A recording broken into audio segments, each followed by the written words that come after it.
नाज़रीन, सिंध काबीना में वधीक 8 वज़ीरनि खे शामिल कयो वियो आहे। नवनि वज़ीरनि जे हलफ़ बरदारी अॼु शाम गवर्नर हाउस में थींदी।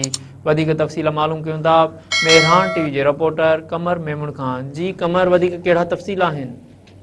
जी बिल्कुल, सिंध काबीना के ॿिए मरहले में वधीक वज़ीर सलाहकार जेको आहे इन में शामिल करण जो फ़ैसिलो कयो वियो आहे। इन हवाले सां अॼु शाम 5 वॻे जेको आहे गवर्नर हाउस कराची में तक़रीब थींदी, जंहिंमें नवनि वज़ीरनि ऐं सलाहकारनि खां हल वरितो वेंदो।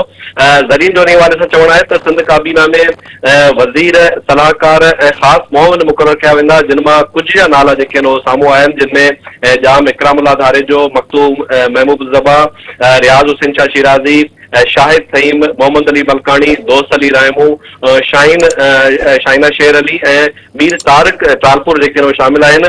अॼु शाम जो 5 वॻे गवर्नर हाउस कराची में तक़रीब थींदी, जंहिंमें जेको आहे इन्हनि खां हलफ़ वरितो वेंदो। जी कमर, अवां जी महिरबानी।